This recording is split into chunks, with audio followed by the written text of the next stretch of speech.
Vimos que a velocidade vetorial pode variar em direção e sentido, e que esses são os possíveis movimentos que um corpo pode executar.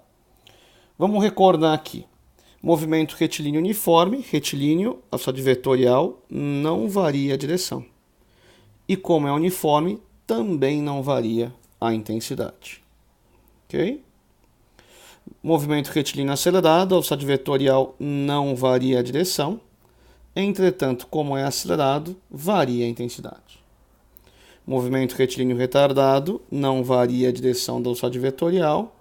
Entretanto, como é retardado, varia a intensidade. A intensidade diminui nesse caso.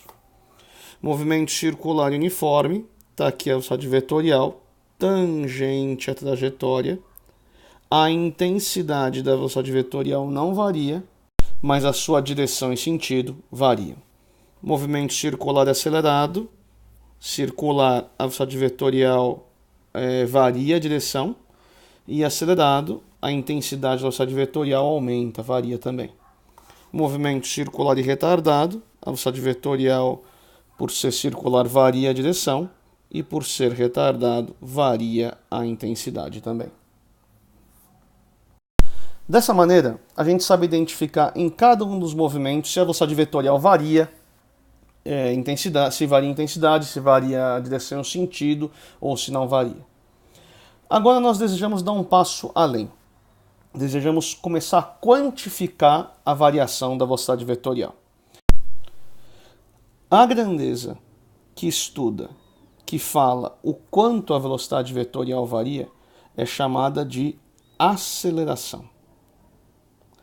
Dizemos que a aceleração é a taxa de variação da velocidade vetorial.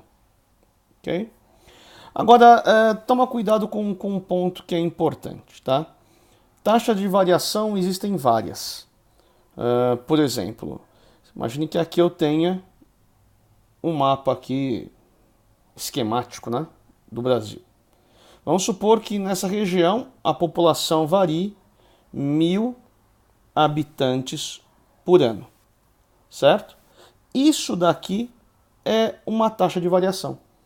É a taxa de variação da população no ano. Quer dizer, a taxa de variação, nesse caso aqui, é a grandeza que fala o quanto, nesse caso é 1.000, a população varia nesse período de um ano. A aceleração é a grandeza que fala o quanto a velocidade vetorial varia, não a cada ano, mas a cada segundo. Certo? Então, taxa de variação. A aceleração é a taxa de variação da velocidade vetorial.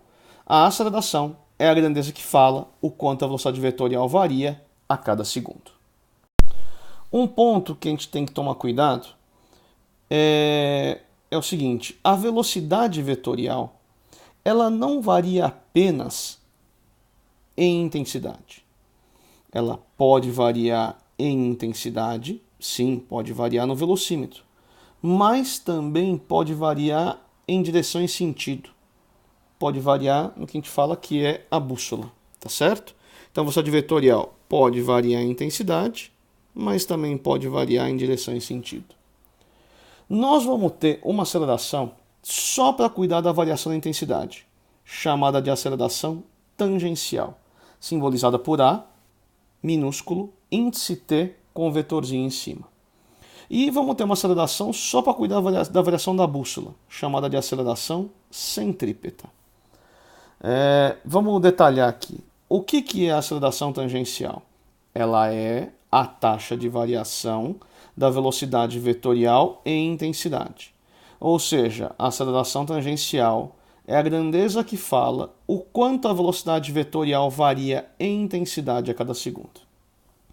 A aceleração centrípeta é a taxa de variação da velocidade vetorial em direção e sentido. Ela, então, é a grandeza que fala o quanto a velocidade vetorial varia em direção e sentido a cada segundo. Tá? Uma coisa que você tem que ficar atento é que, se a velocidade vetorial não variar em intensidade, a aceleração tangencial é zero. Se a velocidade vetorial não variar em direção e sentido, a aceleração centrípeta é zero. Dessa maneira, por exemplo, quando o movimento for retilíneo e uniforme, a aceleração tangencial é zero. Por quê? Porque a velocidade vetorial não varia em intensidade. No circular e uniforme também. Uniforme aqui, a intensidade da velocidade vetorial não varia, não tem aceleração tangencial é zero. Toda vez que a velocidade vetorial não varia em direção e sentido, não tem aceleração centrípeta, ela é zero. Quer dizer que no movimento retilíneo uniforme, retilíneo acelerado, retilíneo retardado, por ser retilíneo, a velocidade vetorial não varia, logo a aceleração centrípeta é zero nesses três casos. A gente tem que aprender a caracterizar a aceleração tangencial e a caracterizar a aceleração centrípeta. Aqui também, ambas são grandezas vetoriais, então para caracterizar a gente tem que falar intensidade, direção e sentido. A aceleração centrípeta também é uma grandeza vetorial, tem que falar intensidade, tem que falar direção, tem que falar o sentido. A intensidade da aceleração tangencial é igual ao módulo da aceleração escalar instantânea. A direção da aceleração tangencial é a mesma da velocidade vetorial instantânea. E o sentido? Aí depende se o movimento é acelerado ou retardado. Se o movimento é acelerado, a aceleração tangencial é a favor de v. Se o movimento é retardado, a aceleração tangencial é contra a velocidade vetorial. A aceleração centrípeta tem intensidade que é dada por a velocidade ao quadrado sobre o raio da curva. Tá? O valor do raio aqui da curva que o corpo executa. A direção é a direção radial. O que é a direção radial? É a direção do raio da curva.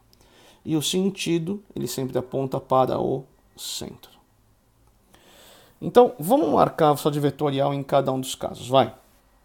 Movimento retilíneo e uniforme. Retilíneo, o que eu posso dizer? Não tem aceleração centrípeta, né? Então, a aceleração centrípeta aqui é zero. Agora, uniforme também não varia a intensidade de V, não tem aceleração tangencial. A aceleração tangencial aqui também é zero. Movimento retilíneo e acelerado. Vai, retilíneo não varia a direção da velocidade vetorial, a aceleração centrípeta aqui é zero. Acelerado varia a intensidade da velocidade vetorial, tem aceleração tangencial, como é acelerado, é a favor de v. Então, vou marcar aqui, ó, a favor de v, certo? Aceleração tangencial. Eu só estou marcando na figura do meio, tá, pessoal? Para não ficar muito poluído. Era para marcar em todas, mas eu vou marcar aqui no meio. Continuando. Movimento retilíneo, não varia a direção da velocidade vetorial, a aceleração centrípeta é zero. Retardado, varia a intensidade da velocidade vetorial, tem aceleração tangencial, note que aqui é contrária à velocidade.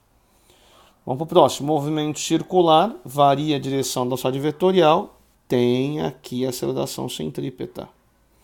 Uniforme, não varia a intensidade da velocidade vetorial, não tem aceleração tangencial é zero. Movimento circular e acelerado, circular tem aceleração centrípeta, ok? E acelerado tem aceleração tangencial a favor de v. O último, movimento circular e retardado, circular tem aceleração centrípeta, né? Vou marcar aqui apontando para o centro, e tem aceleração tangencial contrária à velocidade vetorial. Bom, para terminar nossa explicação, só está faltando falar da aceleração, olha só que eu coloquei aqui, chamada de vetorial, ou também chamada de total. Tá, ok?